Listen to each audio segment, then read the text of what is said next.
오늘 이야기는 펠롭스의 아들들에 대한 이야기입니다. 펠롭스는 많은 자녀들을 낳았고 이들을 여러 왕가들의 자제들과 결혼시켰습니다. 특히 이들 중 아트레우스, 티에스테스가 오늘의 주인공입니다. 펠롭스는 뒤늦게 님프 악시오케와의 사이에서 아들을 가졌는데 크리시포스였습니다. 펠롭스는 크리시포스를 특히 총애하였죠. 하지만 안타깝게도 성인이 되기도 전에 그만 죽고 말았습니다. 크리시포스의 죽음을 두고는 두 가지 설이 있습니다. 테베의 왕자 라이오스가 피사에 피신을 와 있을 때 크리시포스를 납치하여 겁탈하려 했고 수치심으로 크리시포스가 죽었다는 설입니다. 이 때문에 탄탈로스가의 저주가 라이오스를 거쳐 그의 아들 오이디푸스로 전해졌다고 합니다.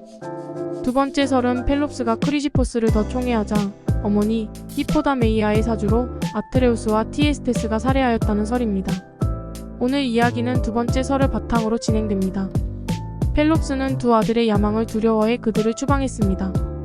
아내 히포다메이아는 목매어 자살을 하였죠. 잘 나가던 펠롭스는 아들들을 잃었고 아내마저 죽고 말았죠. 계략과 배신으로 왕이 되고 펠레폰네소스 반도에 위세를 떨쳤던 펠롭스의 노년은 저주의 영향이었는지 비참하였습니다.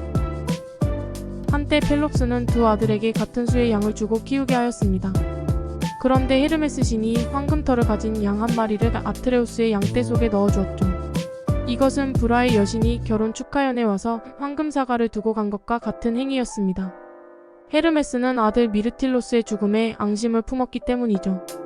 아트레우스는 양을 잡아 아르테미스 신에게 바치고 황금 양털은 자신이 가졌습니다. 추방된 두 형제는 미케네로 갔습니다. 그들은 왜 미케네로 갔을까요? 잠시 옆가지로 가볼게요. 미케네 왕가는 페르세우스, 알카이오스, 엘렉트리온, 스테넬로스, 에오리스테우스 순으로 내려왔습니다. 페르세우스는 메두사를 죽인 영웅입니다. 그의 후손들이 미케네를 다스려왔죠. 헤라클레스도 그의 후손 중 한 명입니다. 스테넬로스는 펠롭스의 딸 니키페와 결혼하였습니다. 아트레우스와 티에스테스 형제에게는 매형이죠. 에오리스테우스는 헤라클레스에게 12가지 과업을 시켰던 왕입니다. 그는 아트레우스와 티에스테스 형제의 조카였죠. 그런데 헤라클레스의 어머니 알크메네에게 에오리스테우스가 후사 없이 죽으면서 미케네 왕가의 대가 끊어졌습니다. 말하자면 아버지에게 쫓겨난 두 사람은 미케네의 누이를 찾아가 몸을 의탁한 것이었습니다.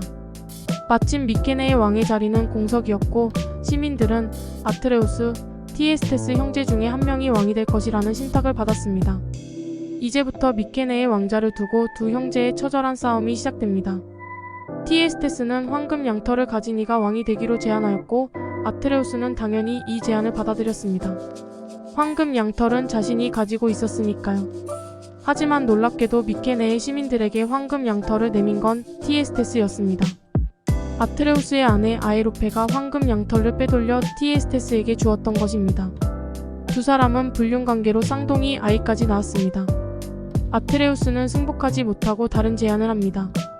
해가 서에서 동쪽으로 이동하면 자신이 왕이 되겠다고 하였고 티에스테스는 받아들였습니다.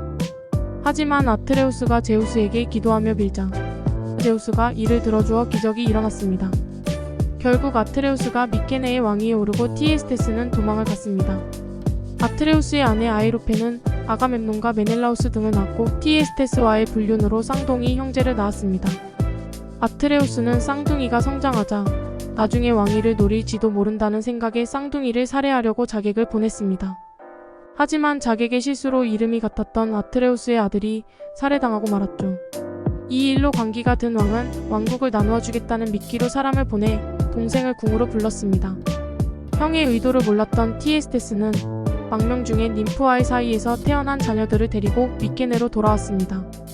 관기에 휩쓸린 아트레우스 왕은 티에스테스의 아들들을 살해하였고 그들의 육신을 요리해 티에스테스에게 대접하였습니다. 너무나도 잔혹하고 인륜을 저버린 일이었죠.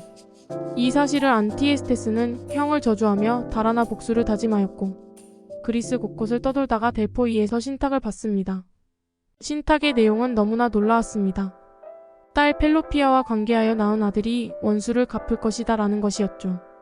시간이 흘러 펠로피아는 성장하였고 인륜을 저버린 왕이 다스리는 미케네에는 계속 가뭄이 들었습니다.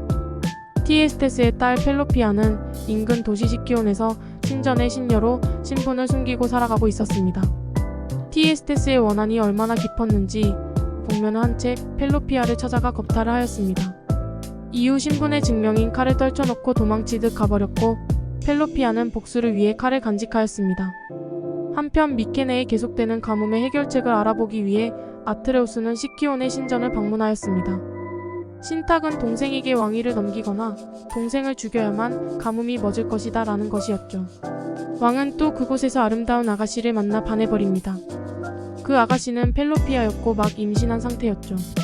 두 사람은 결혼을 하게 되고 9개월 만에 남자아이를 낳았습니다.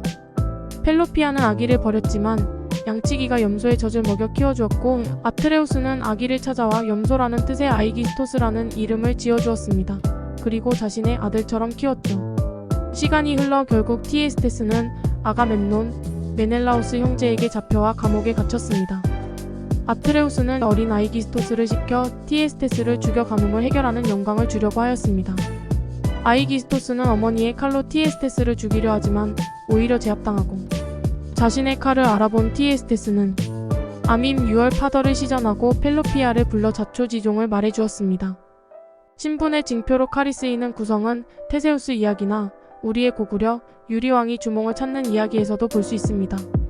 자신을 겁탈한 이가 아버지이고 남편이 원수이자 삼촌임을 알게 된 펠로피아는 그 칼로 자결을 하고 말았죠. 너무나 불쌍한 펠로피아. 복수에 눈먼 티에스테스는 딸의 피가 묻은 칼을 아이기스토스에게 주며 방심한 아트레우스를 살해하게 하였습니다. 원수가 아트레우스임을 알게 된 아이기스토스는 임무를 완수한 척 다가가 방심한 그를 살해하였죠. 이로써 미케네의 왕위는 티에스테스가 차지하였고 아가멤논, 메넬라오스 형제는 달아났습니다. 두 사람의 싸움은 권력에 대한 갈망과 가족 내 복수의 연쇄가 어떻게 파괴적인 결과를 초래할 수 있는지를 드라마틱하게 보여주었습니다. 다음 시간에는 달아난 아트레우스의 두 아들에 대한 이야기입니다. 기대해주세요.